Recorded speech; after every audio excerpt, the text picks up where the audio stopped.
You know, there used to be a time when people would vote and it wouldn't break out into all kinds of anger and arguments online, and it was a quirky and weird time for Nintendo. There's been a lot of discussion around voting recently, and that's where my mind went immediately was, man, remember when we had the Everybody Votes channel on the Wii? So, of course, with that nostalgic thought in my mind, I went around and took a look, and it turns out it's technically still around because, go figure, the modding community still undefeated. And I figured we would take a look here and see exactly what they've done with some of these different channels from what's nearly 20 years ago with the Wii. So if you guys enjoyed the video, hit that like button, subscribe if you're new. Okay, so here's how this works. It's something called Wii Link, and the idea was to revive many of those old channels you may remember, like Forecast Channel, News Channel, a Nintendo Channel, even some channels that were not available in the US. They've actually worked to make them international, and you can access them from your specific Wii right now. I will say it does require your Wii to be soft modded, but since there's no support at all for the system by Nintendo, really it's so easy you may as well modify your Wii, and it does open it up actually to quite a bit, including Wii Link. The install process was pretty straightforward as well. They have this express installer that you download. They have a set of steps. It will then build all of the files for you, these WAD files, put them on a USB stick, or in my case, I just dropped it onto the SD card that I already had installed in the Wii that I used during the homebrew setup process, at which point you use the homebrew browser to just install everything. It'll show up on your dashboard. There's a patcher you have to run that essentially reroutes your connections, and then when you're going through and you set up your own internet connection, you have to then apply these DNS settings. But for the most part, it was pretty easy. It took maybe 15 minutes to set everything up, and part of that was me just staring at a screen waiting for a bar basically to fill up as it went through the 9 different channels, after which I was ready to go. I could start picking any of these older channels that I remember. And as I mentioned, this was a very quirky time for Nintendo. They had just broken off of the quote-unquote high-end gaming market with the GameCube, which did not do well for them. So they decided to pretty much go out in the left field with the Wii, and it worked out for them. It hit the mainstream, and so Nintendo decided to do all kinds of interesting experiments with the system. For example, we had the Forecast channel. It's exactly what it sounds like. It was the weather channel on your Wii. See, the idea of the Wii being this Wii Remote controlled system, I mean, it kind of mimicked the idea of having channels on your TV, so why not lean into things that are just general news and knowledge for people that may need it like day-to-day lives. So the Forecast channel, I guess, technically made sense. You could see what the weather's like, and here's one, for example, with a 5-day forecast, and because it does track by time and, of course, by your location, you can also change it up depending on maybe where you are at that time with your Wii. You can view a globe that will then also let you pretty much see weather anywhere in the world, and it actually works pretty well where you grab the globe and can swing it around with the Wii Remote. And it is something you're not going to spend a ton of time in, considering I guess they figured you would pop in here and there to check what the weather is like, maybe that day before you head out for the morning. It kind of felt like Nintendo was viewing this as almost a general purpose device for the mainstream, maybe people who just bought it for bowling. Well, hey, you can find out if it's raining that day as well. There's also the News channel, which unfortunately I just couldn't get it to work. It says on their site, because they have server status, that the service is working properly, but I just kept getting this news like quadruple 06 error, and I looked into this. Seems like it could have been something to do with the date, but I went ahead and set the date correctly using a program through the homebrew browser, and it still didn't work. It did actually work to populate some stuff there that would scroll through on the main application facing.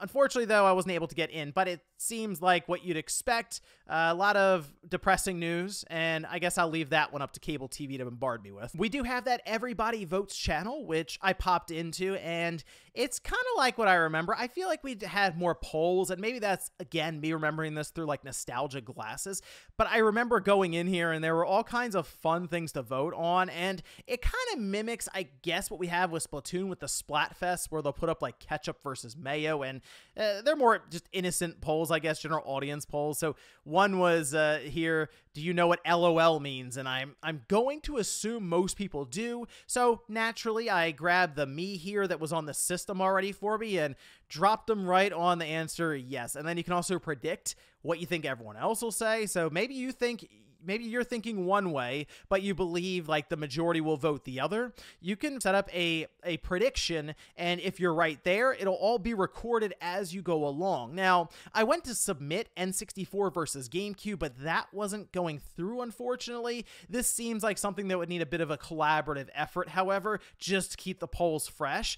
But it was nice to check in here and, again, relive back in the day when we would vote on things and not be angry right away at each other. I mentioned that there are a bunch of Japanese exclusive channels that are now localized and available internationally, and that's correct. There's actually 3 of them that I saw that I at least tried out here. One being the food channel, which at this time, the way I set it up, it just works for Domino's, and believe it or not, it actually works for Domino's, as in you can order a pizza from your Wii at home and it will be delivered to you. There are some things you have to do, which is mostly manually fill out all the information to make sure it is absolutely correct for your address and your name, and then your payment processing, which apparently is just, they'll just basically collect the money from you when they deliver it.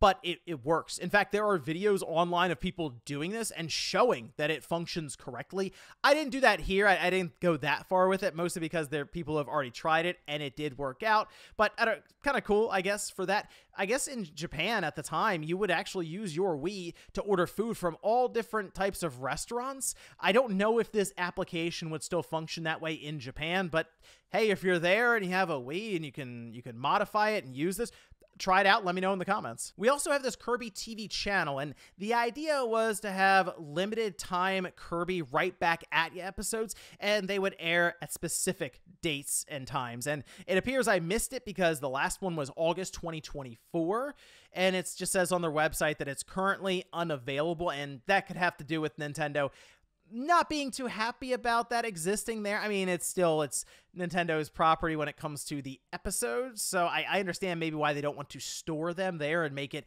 necessarily available for you to just watch at your leisure. But I mean, it's a fun idea and something they did have, I believe, it said in Europe, but it was something we still did not have here in the US. At this time, it's just a blank application with some of the dressings around it being for a Kirby TV show. We also have this photo prints channel, and apparently you could create all different slides and albums and business cards with your photos and me characters.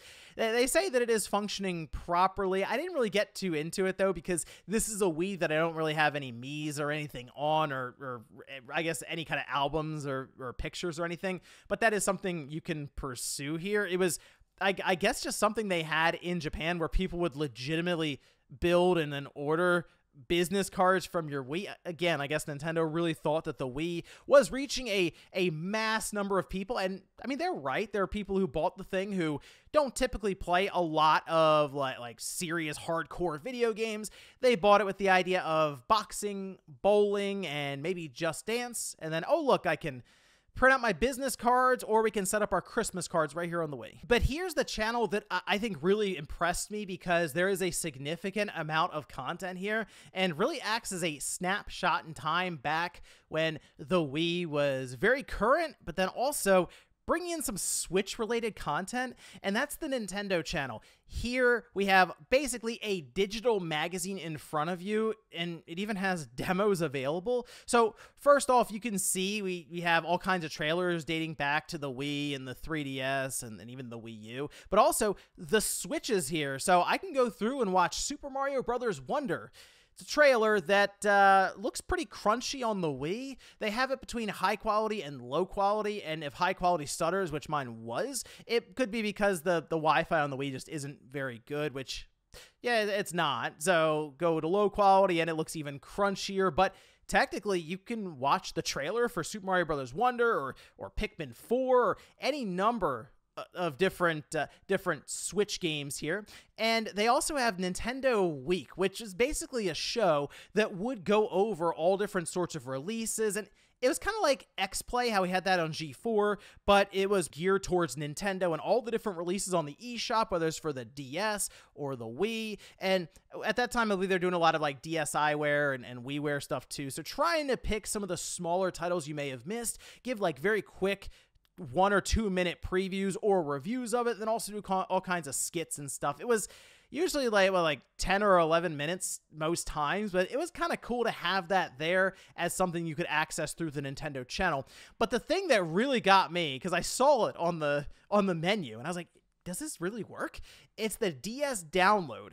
The idea here is your Wii would operate like those download stations that you may see at a retail store for your DS. So when you go in there, you can see several demos here. You can pick one like I did here with Burnout, and it will then start transmitting a signal that your DS can pick up, which I have a DSi here. I turn it on, went to download play, and was like, is this really going to work? I mean, this is a channel that's been dormant forever. It's now brought back, and yeah, the DSi actually downloaded this Burnout demo, and I was able to play it right there on the DSi. I mean, I was serious when I said this is a very quirky and interesting time for Nintendo. They figured out some fun ways for their different devices to interact with each other, and this was a really cool way to use the wireless signal on the Wii, your home console, to where it would turn into that download station, and you can have these different demos that they would push from time to time and play it on your DS with no cartridge or anything needed to be in there. And while this wasn't difficult to set up, I did still run into some snags here and there. For example, certain things would time out